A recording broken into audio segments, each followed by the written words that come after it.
Suite à une décision de justice, la Fondation est mandatée en juin 2015 pour le sauvetage en Gironde d'une louve et de ses 7 louveteaux. Il y a urgence. Afin d'être imprégnés par l'homme, les louveteaux ont été séparés de leur mère à l'âge de 12 jours. Ils vivent dans la maison et souffrent visiblement de carences. Célène, la louve, vit dans un petit enclos. Sa capture s'annonce délicate. Et devant le manque de coopération du propriétaire, nous n'avons pas d'autre choix que de l'endormir par fléchage. En quoi le fléchage là, est nécessaire?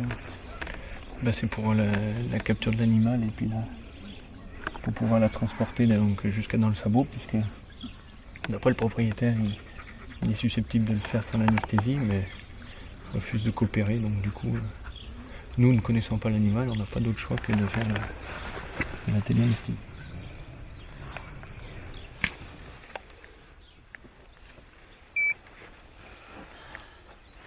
Ça nous ouvre les yeux là, faut pas traîner. Faut pas traîner. C'est bon.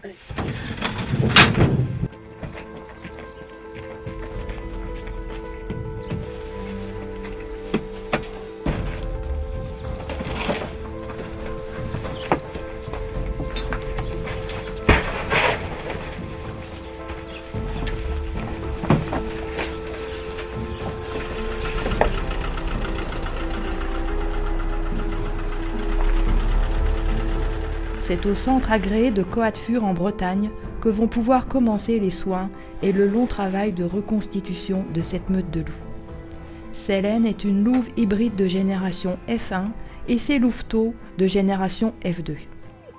Quand on dit hybride, c'est un hybride entre un vrai loup et un chien? Alors il y a 2 sortes d'hybrides. Il y a l'hybridation entre loups, du style un loup arctique ou un loup canadien avec un loup européen, qui donne une hybride parce que ce sont des animaux qui ne sont au niveau naturel ne sont pas censés se croiser, quoi. Et après il y a effectivement le loup avec le chien ou le chien avec le loup, quoi. Et là on tombe effectivement sur donc les premières générations des F1, quoi.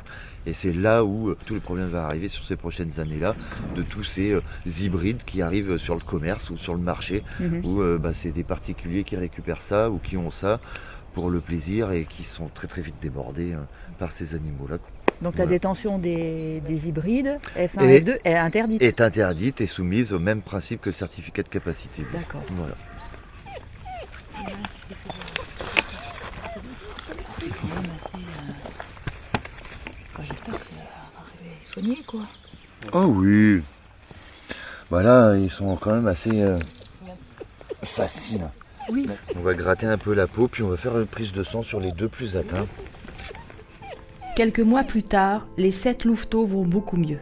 Ils ont quasiment atteint leur taille adulte et sont désormais prêts à retrouver leur mère dans un nouvel enclos. Le 9 février 2016, c'est le grand jour.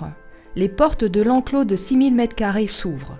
C'est la Fondation qui a financé ce nouvel espace de vie pour leur permettre de reconstituer une meute unie et stable. On va libérer les loups dans le nouvel enclos. Maintenant, ce qu'on va faire, on va peut-être un petit peu s'éloigner de ce coin-là. Déjà, on va voir s'ils peuvent s'approcher.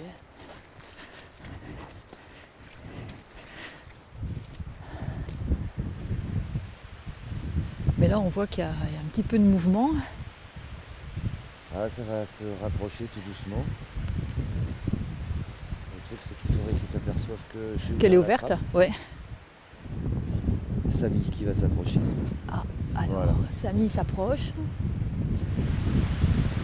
On le voit pas. Il est derrière l'arbre, il est en train de manger son premier bout de viande. Donc s'il a aperçu qu'il y a un bout de viande, D'accord. il va suivre. Ah oui, on le voit là, Voilà, on le voit, juste derrière l'arbre, oui.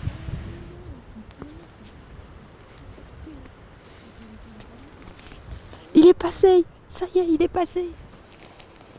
Il est passé, super.